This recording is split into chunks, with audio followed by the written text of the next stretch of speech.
It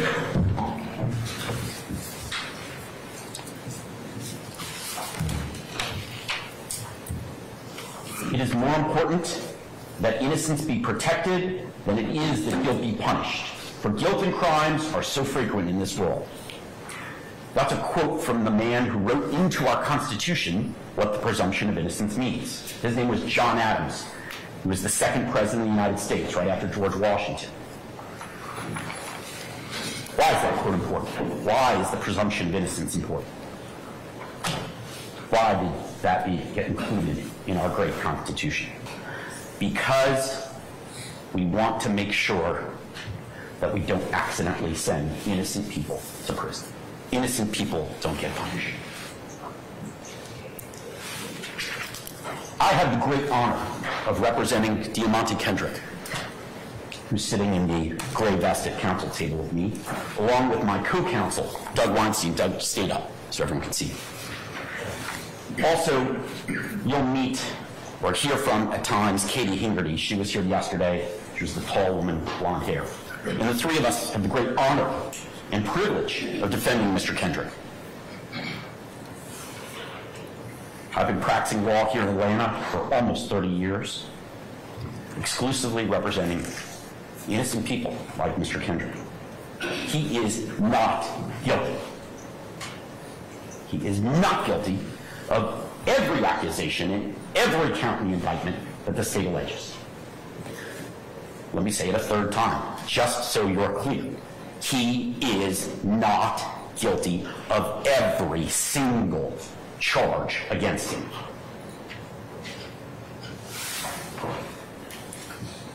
He is presumed innocent, as our great Constitution demands.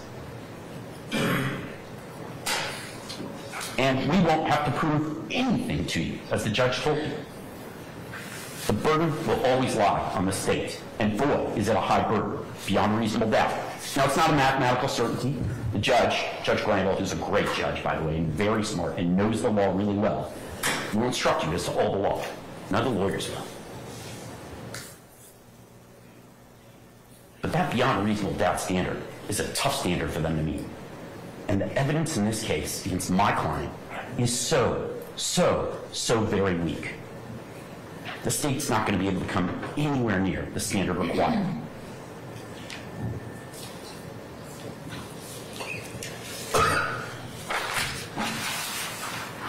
My client, Mr. Kendrick, grew up here in Atlanta in a tough neighborhood. He did not come from money. He was poor, hungry, deprived, socioeconomically disadvantaged. But he had a loving mother, a mother who's been with him the entire time of this case and will be every day. And she made sure that he had the best upbringing that he could. You heard Mr. Steele earlier talk about the disadvantage of how Mr. Williams was brought up, and my client had a similar upbringing. It was tough. Food, clothing were sparse. But he dreamt of a better life for himself and for his family. And through hard work, through creativity, maybe a little luck and fortitude, he became a very successful musical artist, a rapper. Now, despite Mr. Kendrick's mom's best efforts, he did get into some trouble. And we acknowledge that. We don't hide from it. We don't skirt it. Mr. Kendrick, you'll find out, went to prison between 2015 and 2020. So, the state is actually limited because during those years, he's locked up. He can't possibly be committing any crimes they've alleged. You'll also hear that he pled guilty to a crime right here in Fulton County in 2017 while he was locked up. And he admits that wrongdoing. He owns it. He paid his debt to society.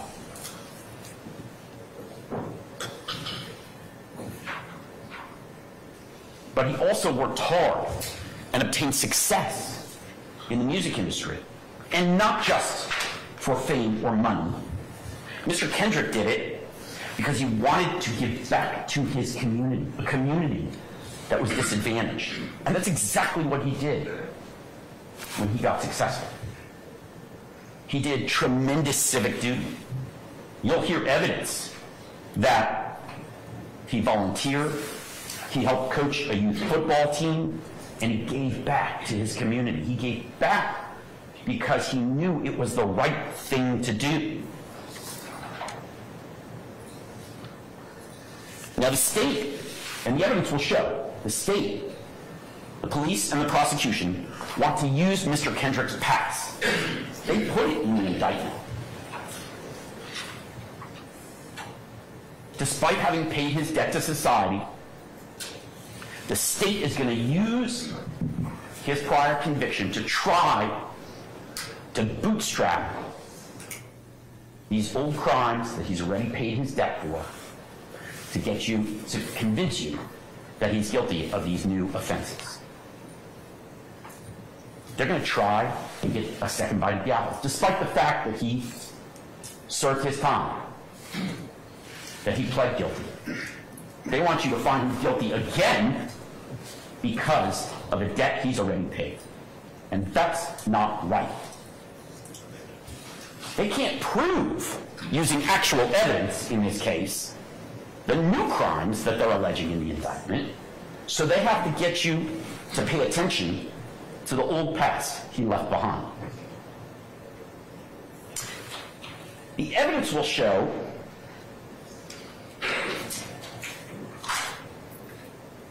that he is not guilty of the charges in the indictment,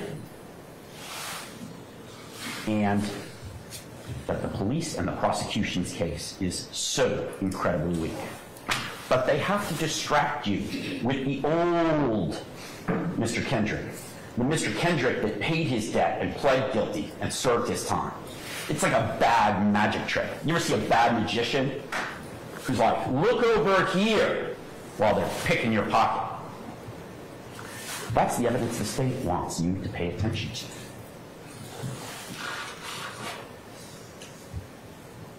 I've been involved in a lot of RICO and murder cases in my career, in almost 30 years of doing this job. But the judge told you, and the prosecution told you, this case is unique, different. Why? It's going to take months. There are going to be hundreds of witnesses. It is massive. It's definitely the biggest case that any of us have ever been in. Maybe the biggest case in the history of the state of Georgia. Why is that? Lots of murder cases, gang cases, RICO cases take 1, 2, maybe 3 weeks to try at most. Why is this case going to take months? I'll tell you why. Because the evidence will show the government has got to drag in hundreds of witnesses to dance around the weak actual case that they have. They've got to bring in 5 experts to tell you what a gang is. They've got to bring in an expert to tell you what an Infinity is, an Infinity automobile. They've got to bring in dozens and dozens of witnesses that are not going to say, Mr. Kendrick committed a murder. Mr. Kendrick possessed or sold drugs. Mr. Kendrick possessed illegal firearms. They're going to tell you everything under the sun that dances around the facts and hope that after hundreds and hundreds of witnesses, you're either so confused or so worn down that you'll believe the state's theory. If the case were direct and the evidence were true, it wouldn't take long to try, because they bring to court someone to say, I saw Mr. Kendrick kill Donovan Thomas. They don't have that. And we're going to talk about what else they don't have, but they don't have enough evidence to prove my client guilty of any of these charges. And so to put lipstick on a pig, they've got to try and bury you with hundreds of witnesses that won't tell you that my client's guilty beyond reasonable doubt. bring in someone to say, Mr. Kendrick's fingerprints were on a firearm. Mr. Kendrick's fingerprints were on a bag of drugs. Mr. Kendrick's fingerprints were in the Infinity that was used to kill Donovan Thomas. Mr. Kendrick's DNA was present at the scene of the crime. Why not bring in one witness out of the hundreds that you're going to hear from that will just say, I saw Mr. Kendrick do it? Why not? Because it doesn't exist. And our Constitution and our set of laws and our democracy demand more. They demand that high standard. You may not like Mr. Kendrick or any of these other defendants, but we are not here for a popularity contest. We are here to decide something so much more important. And the state doesn't have the evidence to do it.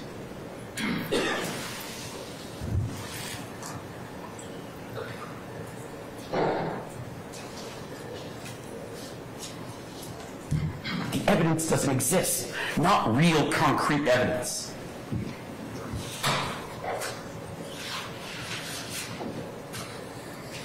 The evidence will show that the state is trying to find Mr. Kendrick guilty by association. That's what they want you to believe. Because they want you to find him guilty because who his friends are. The evidence will show that he had friends, that he knew people, that he associated with people. I thought in America, we had freedom of speech, freedom of association in the First Amendment. But the state wants to present evidence to show you that those freedoms are not true, that the Constitution does not matter.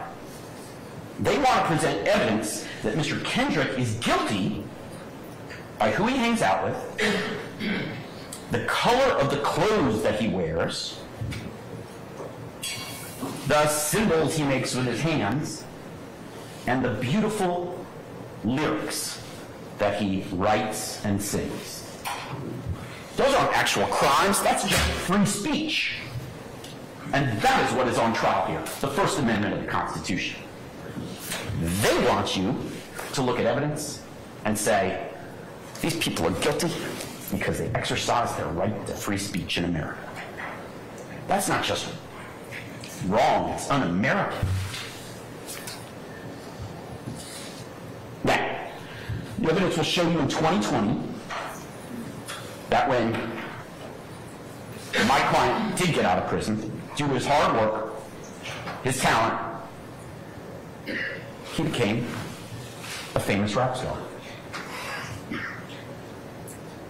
Almost like buying a lottery ticket. You know, the chances of a young person going in the music industry and making it are very, very small. But that made him successful. He used his brain and his creativity and his really hard work to make his family and his mother proud. And the government wants to punish him for that success. They told you in their opening argument to find him guilty because of overt acts. And they had the gall to tell you that those acts didn't even need to be crimes. Judge, that's what the evidence will show. That's what the state says the evidence will show.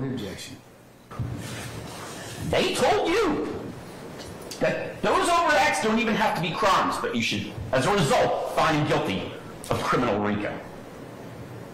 This isn't a civil trial, this is a criminal trial. And they told you he doesn't even need to commit a crime, but you should find him guilty of a crime. Does that make sense to you? Does 1 + 1 equal 3? Objection, misstatement, argument. I stand in objections to that. Ladies and gentlemen, disregard counsel's last remark. What are the charges against? Thank you. What are the charges against Mr. Kendrick?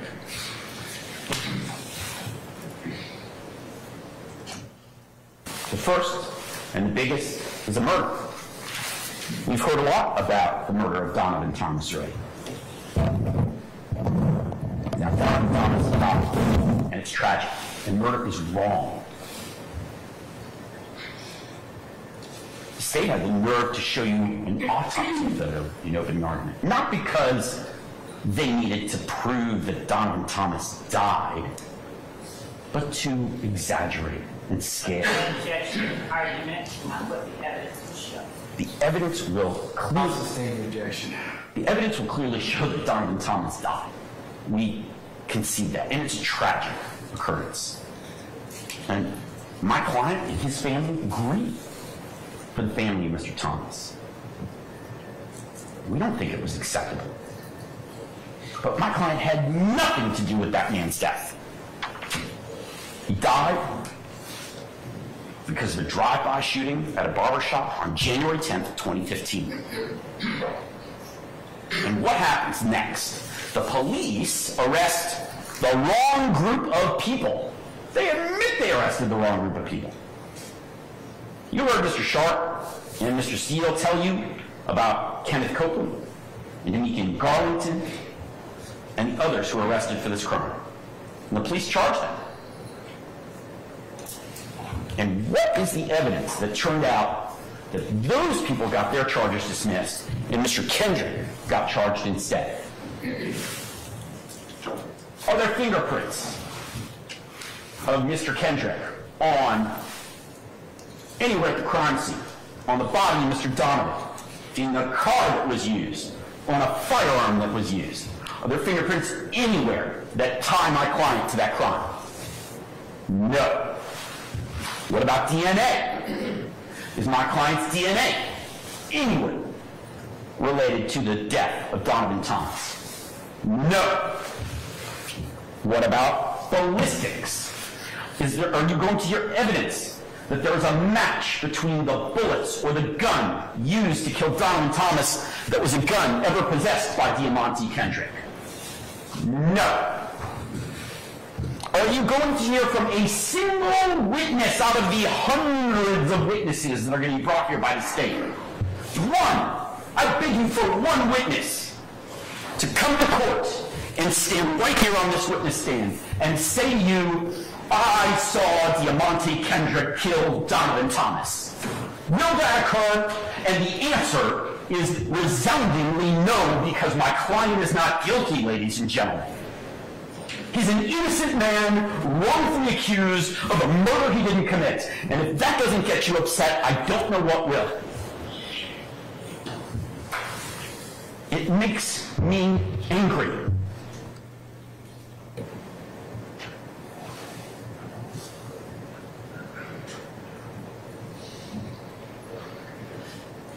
Not one witness.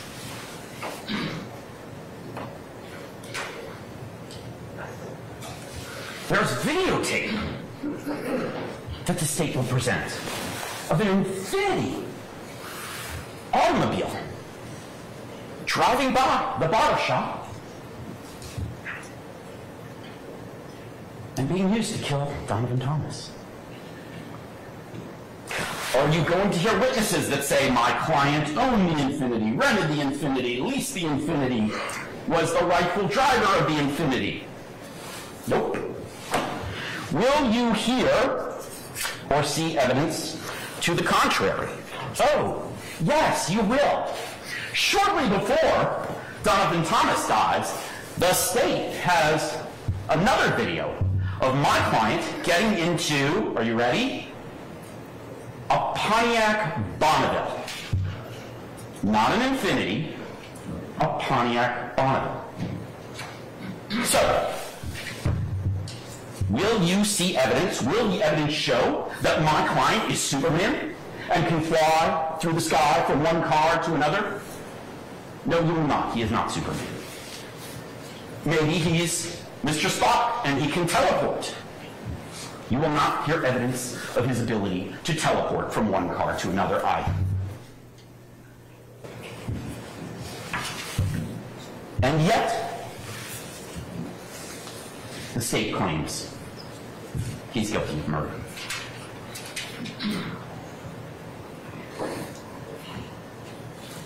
Now remember, you heard previously about a man named Nicholas Robinson, whose real name is Spencer Wright. He came in and told the police, and they made arrests of Mr. Copeland, Mr. Garlington, and others. The state's key witnesses. But you've also heard evidence that Mr. Copeland is a terrible liar and a terrible person himself, a gang member, not to be trusted and not to be believed. But that's the state's key witness who says, oh yeah, it wasn't me, it was Mr. Kendrick and others. Why do we know he's lying? Not just because his lips are moving, but because he was one of the people who was originally charged with the murder. How naive does the state have to think you are to not understand that the incentive for Mr. Copeland to lie is as simple as, I'm charged with the murder. If I say someone else did it, then I don't get charged with the murder.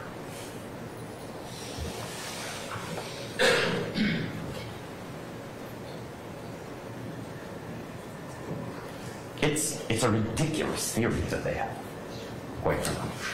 And the evidence is so super thin and super weak, it reminds me of nothing more than a Krispy Kreme donut. Thin air.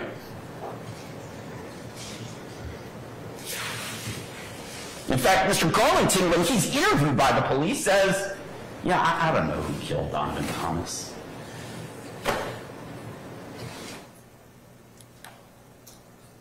They have no way to corroborate it. They have no actual evidence. The state wants you to buy into this theory of murder, and our Constitution demands you don't.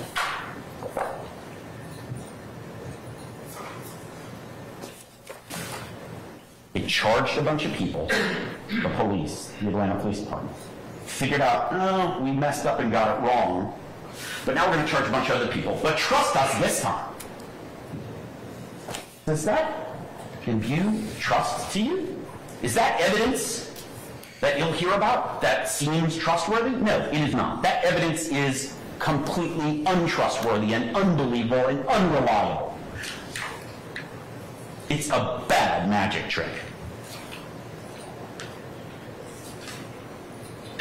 No fingerprints, no DNA, no witnesses, no ballistics, and videotape that actually exonerates him and proves that he's not guilty. Krispy Kreme donut hole. What's the next charge against my client? Well, there's a bunch of them involving guns. And 3, to be exact. One is that he's charged with possession of a firearm during the commission of a felony. If you're committing some other felony and you're using a gun, you get charged with an extra charge. The second is possession of a machine gun. Ms. Love described to you, Mr. Steele described to you, what a fully automatic weapon is. Pull the trigger once, all the bullets fly. That's illegal. And the third is possession of a firearm by a convicted felon. Yes, Mr. Kendrick's a convicted felon. So he's not allowed to possess a gun. And he knows that. And again, the indictment. We've talked a lot about the indictment. You're going to get it. It's a document. It's a long document. But the indictment charges my client with those 3 firearm charges, all stemming from one date, March 9th of 2022, the date that Mr. Kendrick is arrested. So what happens on March 9th of 2022? He's at a house owned by Jeffrey Williams, his friend and colleague, who he's made beautiful music with, wonderful music that's entertained millions of people. And at that house, the police, and there's dozens and dozens of people at this house on the night of March 9th of 2022. It's not like there's 2 or 3 people there. Dozens. And there are guns in the house. So, how do we get to firearms being in the house to Mr. Kendrick possessing firearms? We don't. We don't. There's not going to be a single piece of evidence showing that Mr. Kendrick's fingerprints are on any of the guns. There's not going to be a single piece of evidence showing his DNA is on the guns, and quite frankly, you'll learn, and the evidence will show, there's something called touch DNA. What is that? You're going to learn that if I touch this table and my hand is here for a couple seconds, I don't just leave my fingerprints behind, I actually leave some of my DNA behind. And that can be tested, forensically tested by the police and by the GBI lab and the state of Georgia. So there's no fingerprints on the guns that belong to Diamante Kendrick. There's no DNA. There's not a single person at the party or a single witness who says Diamante Kendrick had any of these guns.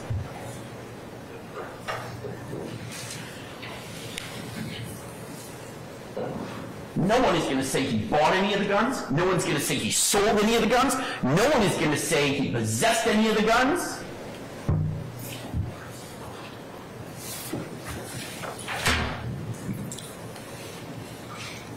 But they're going to want to do a dirty magic trick and show you his past. He pled guilty to a gun offense years ago. And so he must have been possessing the guns. That's their theory. Assume and speculate to find him guilty. That's not what we do in this country.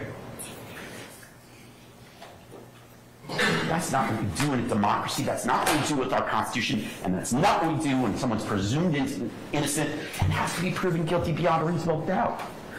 One witness, please, that says Diamante Kendrick was holding a firearm that night. Diamante Kendrick bought one of the guns. Diamante Kendrick used one of the guns. No one! No one's going to testify to that. And why is that? Because he didn't have any of those guns. He was at a house where there were guns. That doesn't mean he was in possession of illegal firearms. You could go to a party with 50 people, somebody has guns, you don't know about it, maybe you do, but it doesn't mean you're possessing the guns. That's what the evidence is going to show. He was there.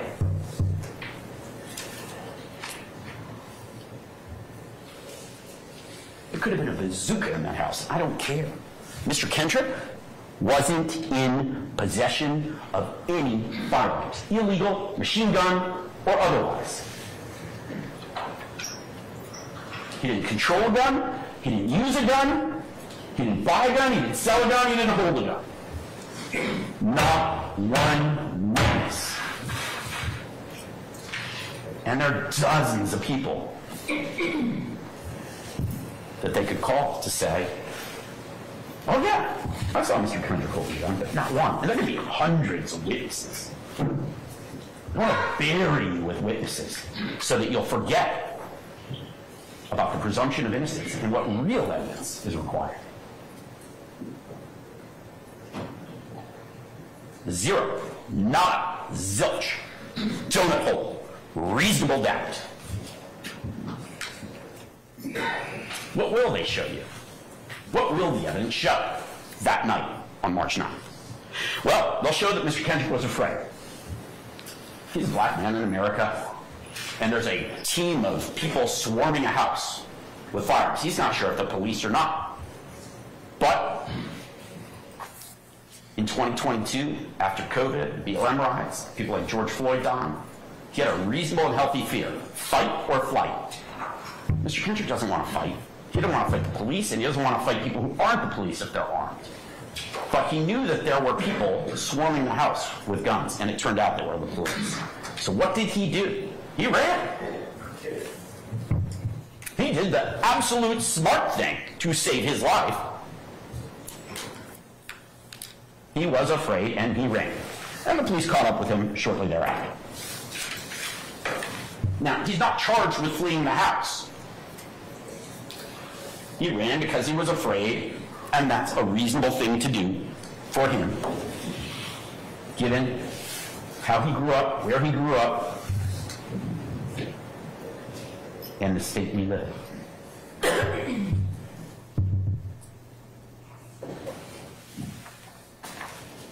And when the police caught up with him, just shortly thereafter, did they find him holding an FN, the type of gun Ms. Love described? Did they find him holding a strap machine gun? Did they find him holding a Glock? Did they find him with an AK-47, an AR-15, or any other kind of gun? No! He was unarmed because he never had a gun.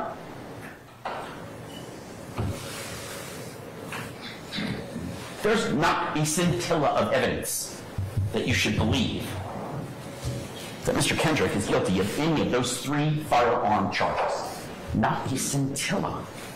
Hundreds of witnesses. I asked for one to come to court and say, Mr. Kendrick was holding a gun that night. What about the next set of charges? They're drug charges against my client. But all the drug charges against him, possession of cocaine, possession of codeine, all the drug charges alleged against Mr. Kendrick are again from March 9th of that year. From the date he was arrested, the party at Mr. Williams' house. And apparently the police find drugs in the house, where there are dozens and dozens of people.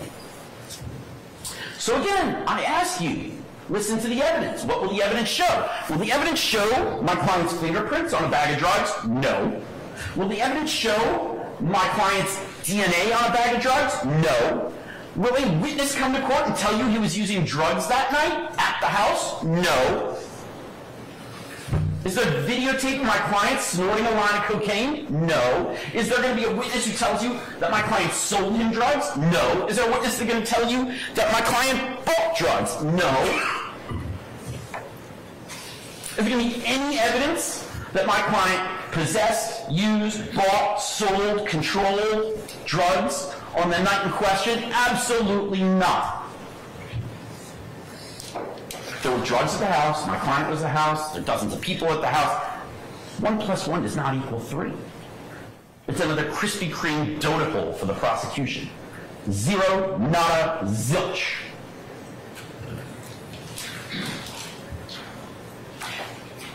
You're not going to hear evidence that my client's blood or urine was tested and that it was in his bloodstream there was cocaine or other drugs.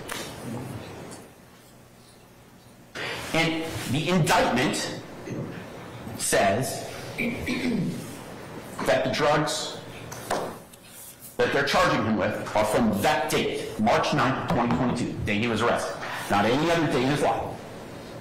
So the question you have to ask, the evidence you have to look at is he possessing drugs while he's at the party at that house? And there is no evidence of that, just like the guns.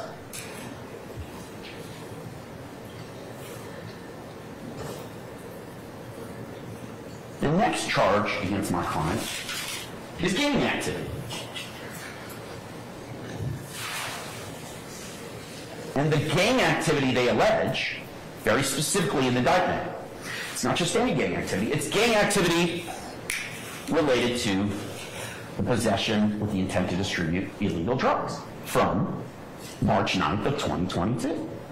And again, where is the evidence? Not one witness. They also allege that he committed gang activity based on the guns. Same thing. There's just no evidence of it.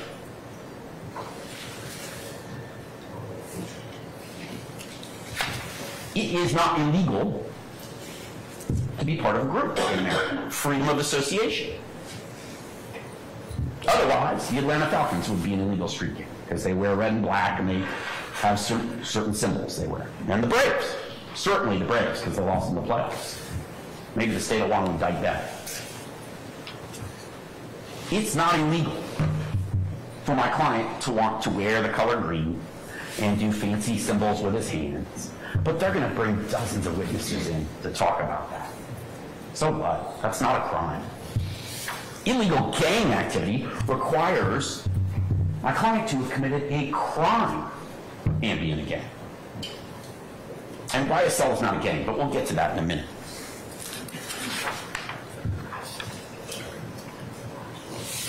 They want to attack free speech and freedom of association. They're guaranteed to us in the Constitution. And if they want to do that, then they should go out and arrest the Falcons and the Braves too.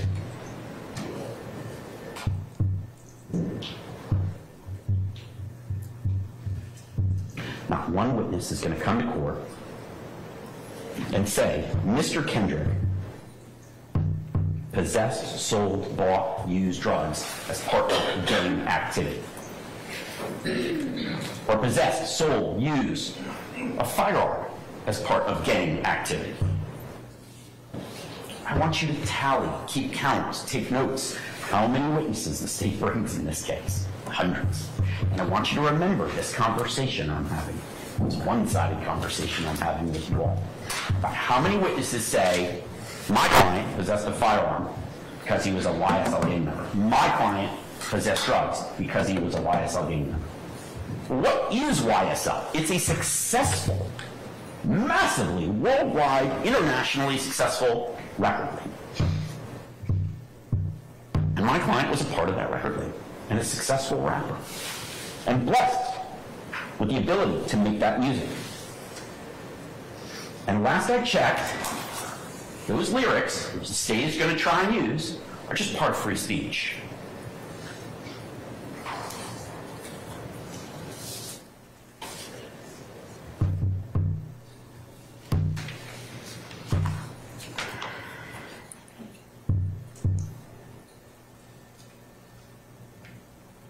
So, we've eliminated murder, we've eliminated the gun charges, we've eliminated the drug charges, we've eliminated gang activity based on gun or drug charges.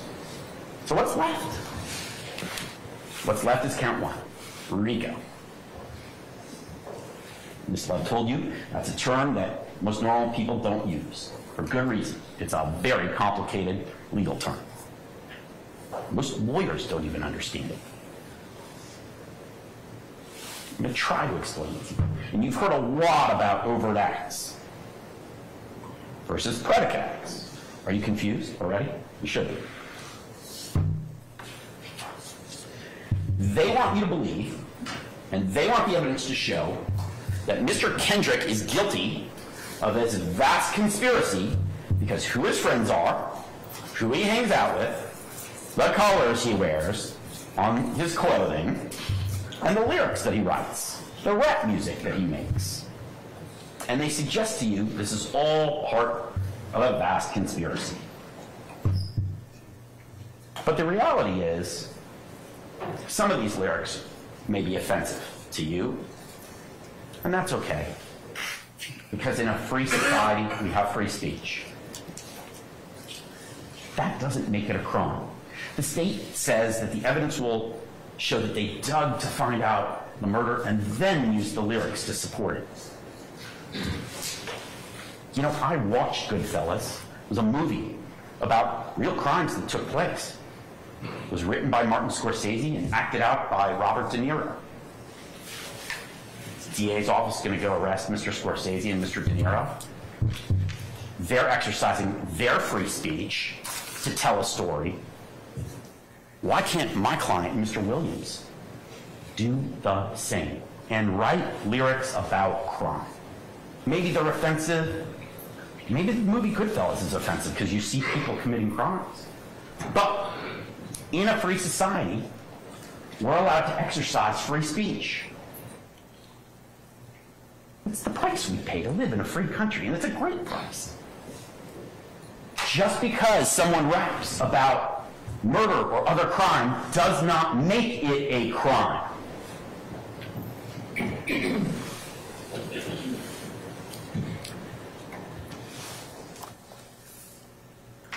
Why do they rap about that stuff? Because it sells records and it allows them to creatively express their feelings about how they grew up and where they grew up. And they are proposing a war on the First Amendment of freedom of association and free speech. They don't like those lyrics. They want to send a message to all those inner city kids in Atlanta who dream about getting out of the ghetto and becoming successful musicians.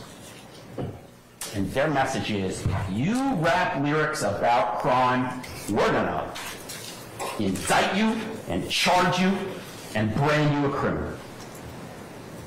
That's un-American. That's wrong. The evidence will show that the state of Georgia and the city of Atlanta have been blessed in the last 20 years by the entertainment industry And not just rap music, TV and film, and all kinds of entertainment. And some of it's fictional. And that's okay.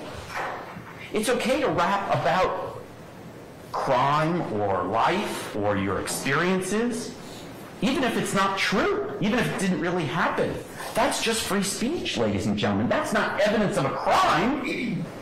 That's protected in our Constitution. It's a protected part of living in a free society.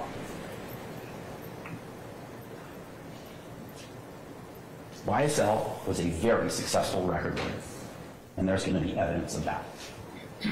It made millions and millions of dollars.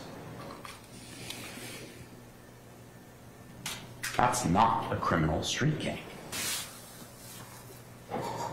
But it's not just a successful record label. It gave my client the opportunity to give back, to volunteer his time and some of his money. He coached an inner city youth football team. Does coaching that inner city youth football team support their RICO accusation? Because they told you the overt acts don't have to be a crime.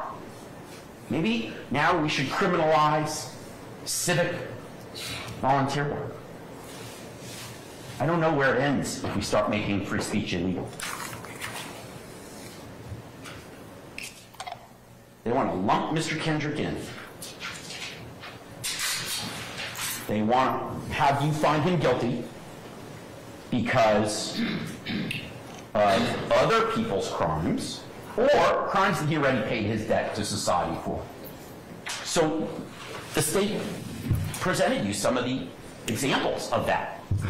Lil Wayne's tour bus got shot up. That's horrible.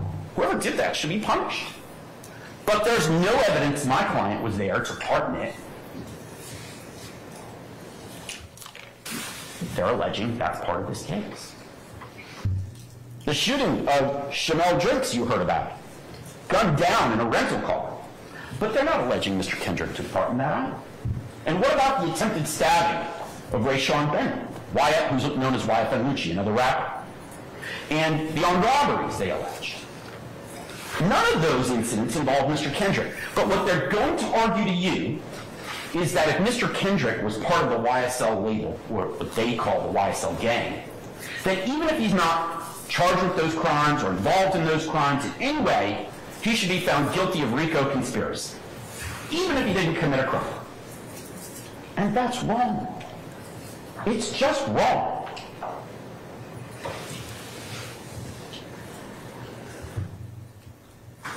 That's why they have to go to such great lengths and bring hundreds of witnesses in to establish other crimes, other acts, other incidents that my client had nothing to do with.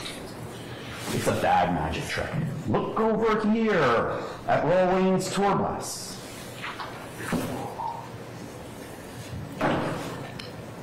If they actually had evidence of my client committing a crime, we'd be here for a week, not months. The conspiracy they want you to criminalize is being a rapper in America and being successful. They want to attack the First Amendment. They want to attack free speech. They want to attack capitalism because they don't like rappers who rap about criminal behavior in Atlanta. And they're telling you that this is a pattern of activity, a trend to attempt to control and exert influence. But really what they're showing you is, if we don't like your speech, then some free speech is wrong and illegal. And you should find my client guilty as a result.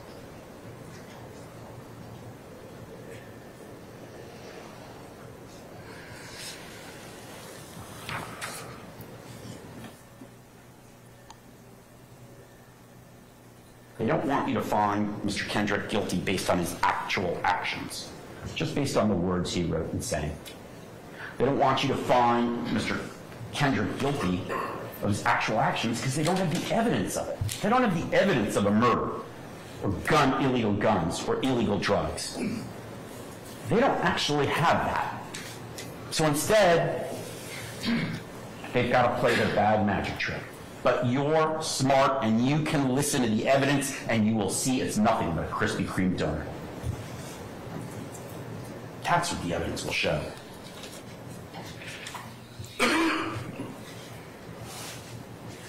You heard about wiretaps. It's basically the police listening in on people's phone conversations. And that's fine.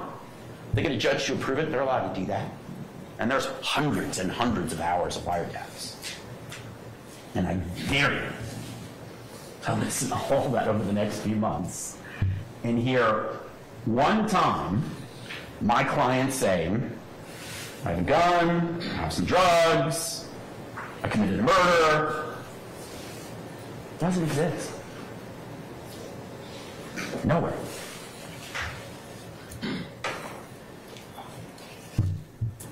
I'm part of the YSL gang. Remember, they told you that the YSL is this sophisticated gang, so there's no written agreement, there's no verbal agreement. It's just something you have to trust them with. Does that sound right? Just trust them. Take the government's word. And they're going to bring in experts on gang activity to tell you that the record label is a gang because they think so. Well, they work for the state, for the police. They're going to tell you what they want you to hear. But use your brain. Use your common sense. All those wiretaps, you're not going to hear Mr. Kendrick say one time, I'm going to do something illegal. Whether it's a violent crime, a gun crime, a drug crime, or admitting he's part of a gang. Not once. I mean, hundreds and hundreds and hundreds of hours of wiretaps. And why? Isn't you walk your dog? Because what is he actually? He's a former convicted felon, a former gang member, and a current recording artist, a current rapper with YSL, and a current member of society doing civic duty. They have to point at his past and get you to only look at that because the actual evidence from March 9th and from January 10th, the 2 dates in the indictment that accused my client, there's no evidence of him committing a crime. The state turned over to us, the prosecution, 6 terabytes of data in this case. Now, I'm not a computer expert, but I want to talk to you about what the evidence will show. A lot of that evidence you're going to hear and see. What is a terabyte? It's an enormous amount of computer data. And here's what I'll sort of tell you the analogy is.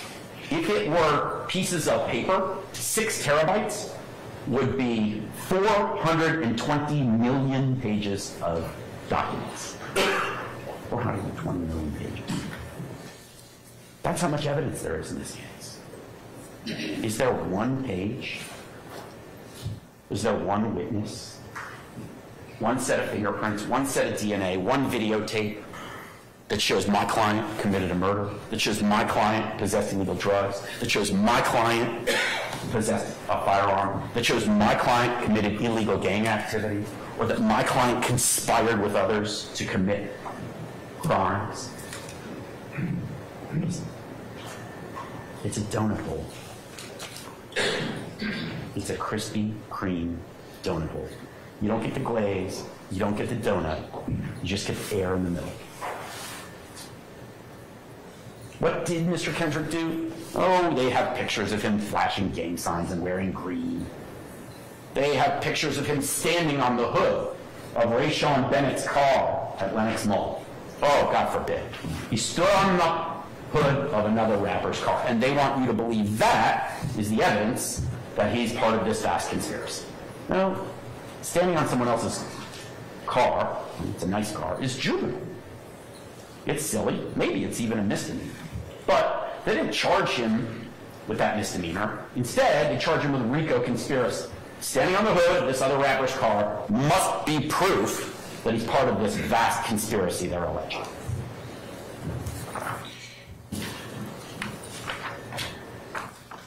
frankly. The real juvenile behavior is all these hundreds and hundreds of witnesses to try and prove something that doesn't exist. There are lots of other overt acts, and I'm not going to belabor each one of them to you because you heard most of them from Mr. Steele and from the state. But you've also heard from me. If there's a witness who says Mr. Kendrick possessed a firearm or possessed illegal drugs or murdered Donovan Thomas, they saw him murder Donovan Thomas, then bring that person to court.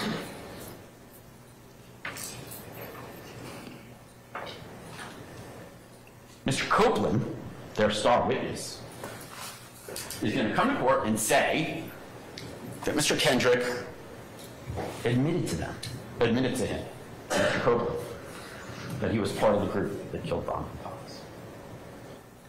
You going to believe Mr. Copeland, who has every incentive to lie? That's the evidence they want to rely on? That's what they're keeping us here for months and months for?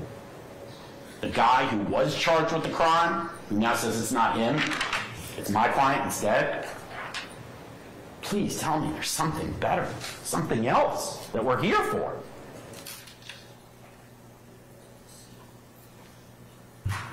Please tell me we have anything near proof beyond a reasonable doubt.